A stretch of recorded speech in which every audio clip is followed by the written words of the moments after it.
Assalamualaikum warahmatullahi wabarakatuh. Selamat pagi Ananda, kelas 3A semuanya. Bagaimana kabarnya hari ini?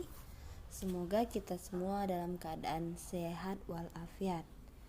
Oke, baiklah Ananda. Hari ini kita memasuki pembelajaran 3. Sekarang Ananda buka halaman 22. Nah, di sini terdapat wacana tentang kertas di sekitar kita. Oke, kita baca sama-sama ya Ananda ya. Ananda simak bacaannya. Banyak benda yang terbuat dari kertas, seperti buku tulis yang biasa digunakan. Contoh lain, tisu, kardus, dan koran juga terbuat dari kertas. Kayu adalah bahan dasar untuk membuat kertas. Pembuatan kertas dilakukan secara bertahap di pabrik. Kayu-kayu besar dipotong hingga sebesar korek api. Setelah itu, kayu dipanaskan hingga menjadi bahan lunak seperti bubur. Bubur inilah yang disebut bubur kertas atau pulp. Proses selanjutnya, pulp diberi pewarna dan disaring hingga kandungan airnya habis. Pulp yang sudah kering meninggalkan ampas berupa serat selulosa yang saling terkait. Kemudian, serat selulosa ini digiling hingga pipih menjadi seukuran kertas yang diinginkan. Cobalah kamu menulis di atas kaca. Apakah hasil tulisanmu di atas kaca seperti di kertas? Kertas memiliki sifat dapat menyerap air. Kertas dapat menyerap tinta pulpen dengan baik. Dengan demikian, semua yang kamu tulis di kertas dapat dibaca dengan jelas. Nah, di sini kita sudah membaca wacana tentang kertas, cara-cara membuat kertas dan bahan dasar dari kertas tersebut. Nah, kemudian pada halaman 26 di sini, setelah kita membaca wacana tersebut, terdapat kata-kata yang harus kita cari artinya berdasarkan dari Kamus Bahasa Indonesia. Nah, sekarang Umi sebutkan artinya dan Ananda salin di bukunya. Oke? Siap-siap ya Ananda. Pegang penanya dan dengarkan Umi untuk membacakan arti dari kata-kata tersebut. Oke, kita mulai. Yang pertama, selulosa.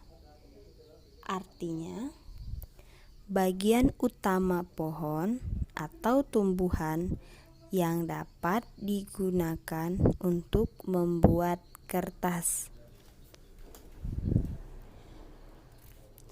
Yang kedua, lunak berarti lembut. Yang ketiga, molekul.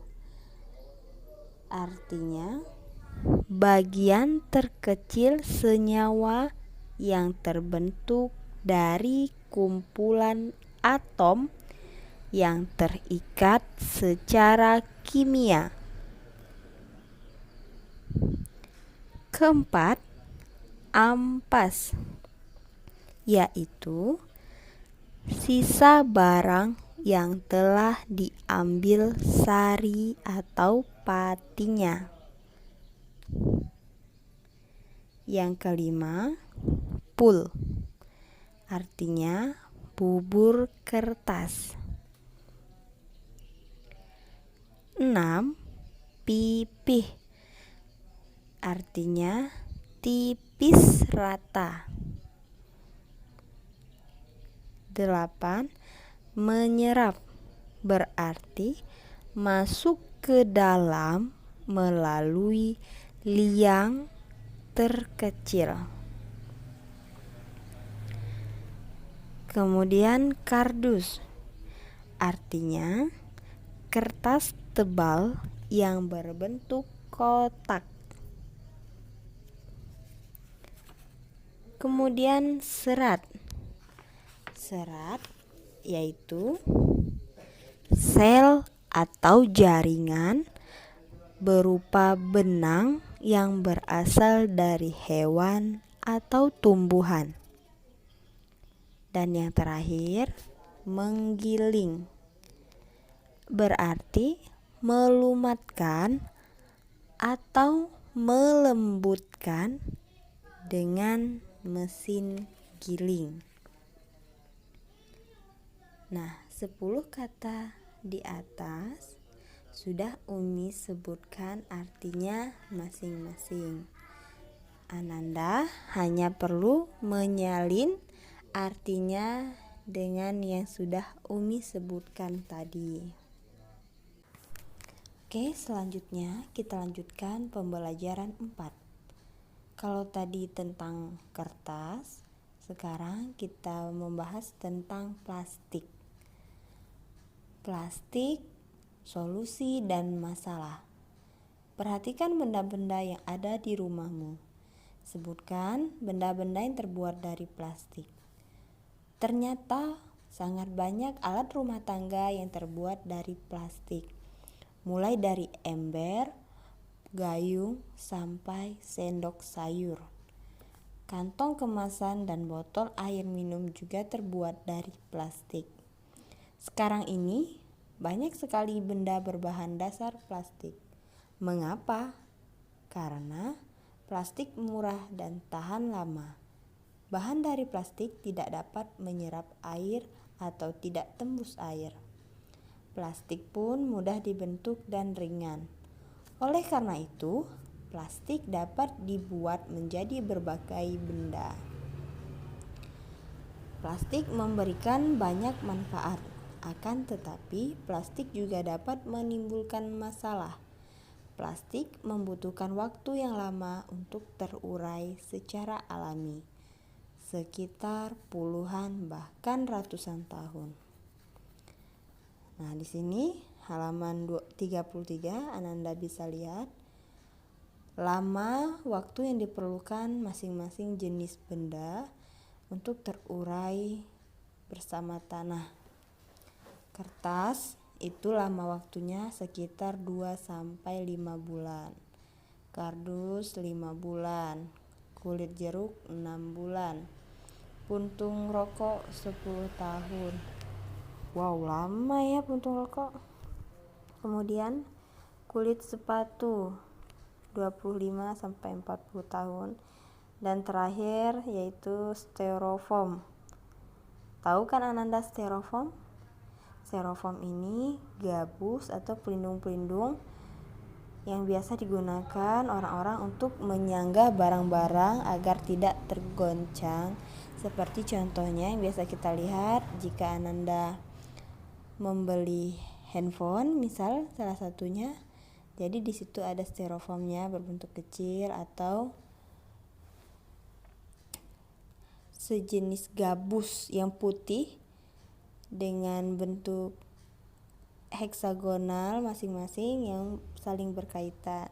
Atau nanti Ananda beli kulkas atau televisi, biasanya yang sering ada gabus atau styrofoamnya.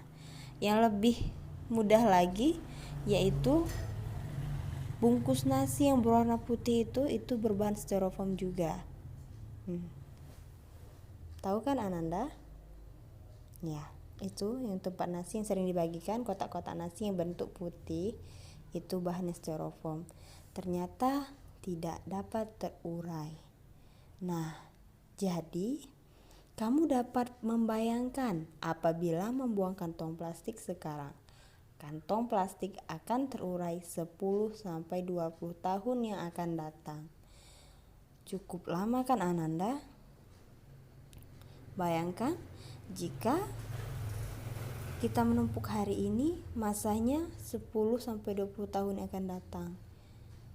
Nah, nanti besoknya lagi kita menumpuk. Jadi Ananda bisa bayangkan, satu hari sudah sampai 20 tahun. Kemudian kalau sudah 1 minggu kita menumpuk, jadi sudah sangat banyak, sudah bertahun-tahun sampah tersebut untuk sulit terurai. Maka dari itu, kalau terus-terusan kita menimbun sampah berbahan plastik, maka akan sangat menggunung. Ya kan? Nah, untuk mengurangi sampah plastik dapat dilakukan dengan cara yang pertama, yaitu dengan istilah reduce, yaitu kita mengurangi penggunaan plastik. Yang kedua, reuse, yaitu menggunakan kembali. Dan recycle, yang berarti mendaur ulang plastik tersebut. Nah, maksud dari reduce yaitu mengurangi penggunaan plastik. Contohnya, ketika kita berbelanja, sebaiknya kita membawa tas belanja sendiri sehingga tidak perlu menggunakan kantong plastik.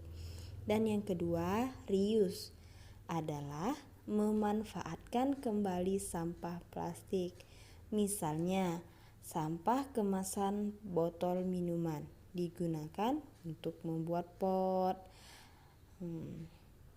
atau kerajinan yang berbahan dari botol seperti kolase. Oke. Selanjutnya yaitu recycle adalah mendaur ulang sampah plastik. Biasanya dilakukan di pabrik. Sampah plastik diolah menjadi barang baru yang dapat dimanfaatkan kembali. Kamu dapat membantu proses daur ulang dengan mengumpulkan dan mengelompokkan sampah plastik. Sampah plastik tidak dicampur dengan sampah lainnya. Berikan sampah plastik kepada pemulung atau petugas kebersihan. Merekalah yang akan membawanya ke pabrik daur ulang sampah. Gunakan plastik dengan bijak agar bumi selamat. Nah, jadi untuk mengolah plastik tadi, tolong Ananda ingat ada 3 istilahnya. Yang pertama tadi yaitu reduce, yang berarti mengurangi, kemudian reuse, menggunakan kembali, dan yang terakhir recycle, yaitu mendaur ulang. Oke, Umi rasa ini dulu materi kita hari ini. Jadi tugas Ananda hari ini hanya menyimak dari penjelasan Umi dan menyalin arti dari kata-kata yang tadi di atas di halaman 26 kalau nggak salah ya, di halaman 26. Ini tadi sudah Umi sebutkan arti-artinya. Ananda hanya menyalin yang sudah Umi sebutkan tadi. Oke, itu saja yang dapat Umi sampaikan. Semoga bermanfaat. Umi akhiri, wassalamualaikum warahmatullahi wabarakatuh.